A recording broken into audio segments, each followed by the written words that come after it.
Shoulder roll mechanics. Getting down behind the shoulder is essentially what the shoulder roll is about. The Philly shell, a guard popularized by the computer game Fight Night, which adopted the adage Philly shell as a base style for selection, is using the lead arm to protect the body and the rear hand and lead shoulder to protect the chin. The lead arm sits with a 90-degree bend at the elbow, bringing the forearm across the body and the elbow tucking in to protect the ribs. The shoulder roll isn't solely defined by the Philly shell, it's just the Philly shell is a great way to utilise it. The reality is that at some point a fighter's hands will leave their head and the shoulder is the last line of defence. An example of this could be a fighter feinting to draw the hand away from the guard, or the fighter throws a punch and a counter is coming before they can get their hands back to the head in position to defend. A fighter may also be pinned to the cage wall or pressed to the ropes where evading is no longer an option. They can no longer retreat backward. In these instances, getting down behind the shoulder can save a fighter. There are many drills that you can invent to perfect and practice the shoulder roll. Drills can start from a stationary position and work on the basic defensive patterns to hone the defence. For example, you could parry the jab, shoulder roll the 2. You could slip the jab, shoulder roll the 2. You could parry the jab, shoulder roll the 2, block the 3, shoulder roll the 2. 2 being the right hand, 3 being the left hook.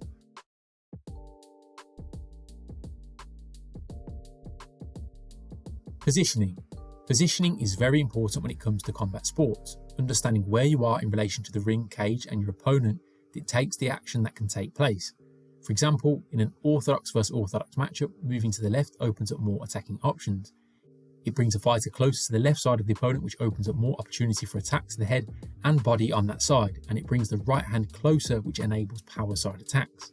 The positioning is very important when it comes to shoulder rolling. For example, you don't want to pivot if you're already on the right side of the opponent's lead foot, as you'll be running across the road. You never want to run directly in front of traffic.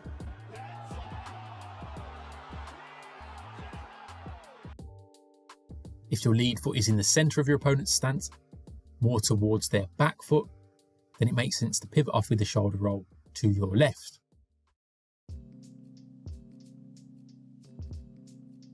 Shoulder roll moving left. When moving to the left in an orthodox versus orthodox matchup, we are moving toward the danger. The right hand must be taken into consideration. Now, the advantage of a fighter moving toward the power side is they're lining up their own backhand. The jab is also easier to land as the fighter positions themselves to beat the lead hand of the opponent and be able to split the guard with the jab easier. The risk here is the counter right hand. When the left hand leaves the face, there is an opening for the counter punch. Now, if the fighter throws the jab, has good distance management and hand speed, they won't have to worry as much about being punched as they throw, but more as their hand is retracting and coming back after landing. A fighter would often try to follow the punch with their own right hand. This is when getting down behind the lead shoulder is particularly important. Obviously, good jabbing technique in the first place is going to be pivotal when avoiding counter punches moving in that direction. The pivot is the perfect accompaniment to the shoulder roll when moving to the left. If timed correctly with the shoulder roll, the pivot will take the fighter past the right hand and away from any danger.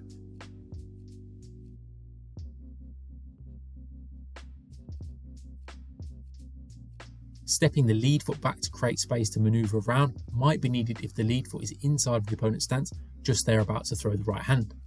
A bend at the waist can help a fighter get down behind the shoulder and make the fighter a smaller target. Shoulder rolling and bending at the waist go hand in hand. The bend at the waist is effectively a level change in MMA and can present takedown opportunities for the defending fighter. If a fighter is looking to stay on the feet, they can use the bend at the waist to step in and smother, getting down behind the lead shoulder as they do so. In boxing, this is standard procedure, just go watch any Floyd Mayweather fight. You can drill this in many ways. Dealing with the jab whilst moving left in various ways before timing the right hand with the shoulder roll is a great way to do so.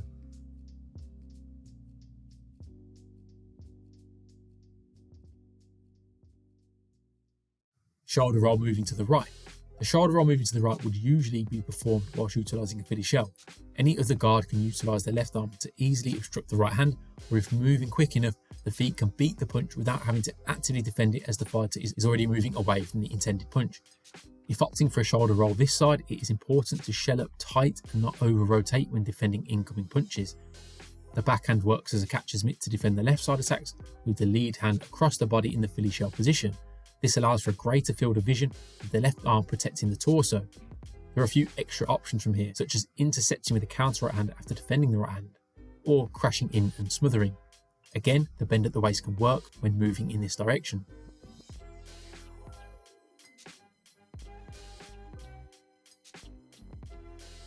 The rear shoulder roll. If caught during head movement, slipping and weaving punches, a fighter may find themselves caught in a position where the shoulder roll is their only defensive option. The rear shoulder roll is pretty much solely performed under such circumstances. Canelo Alvarez and Tyson Fury are both great examples of it.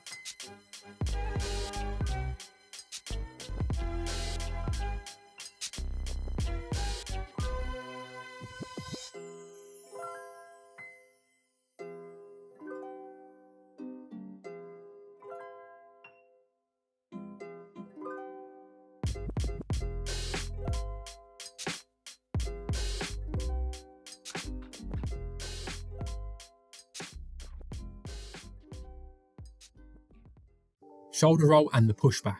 The pushback is when a fighter pushes their weight off of their front foot and kicks it into their back foot to spring back quickly. This means the fighter will be momentarily out of position, but it enables for faster movement as opposed to trying to step back in from their stance. The pushback can be used to walk opponents onto counter punches as they step in. If the jab falls short, then the jabbing fighter knows they may be in position for a potential counter. Getting down behind the lead shoulder is a very good defensive option. Using the pushback with the shoulder roll can help to mitigate the impact of the punch, as well as open counter-punching opportunities. Ilia Topuria vs Josh Emmett is a fantastic example of this technique. The shoulder roll is usually a temporary measure to ride a short sequence of punches and shouldn't be solely relied on. If an opponent applies sustained pressure and fires off in extended combinations, the shoulder roll will have to be combined with other options of attack and defence to negate the onslaught. Again, this comes in the form of counter right hands or bringing the arms into play to frame and jam up attacks. Sean Strickland is a great example of this in mixed martial arts. As always, thank you for watching the video. If you enjoyed it, go over to the Patreon and check out more content on the shoulder roll over there. Pro Striking appreciates you more than watching Ilia Topuria shoulder roll and blast Emmett with right hands to counter.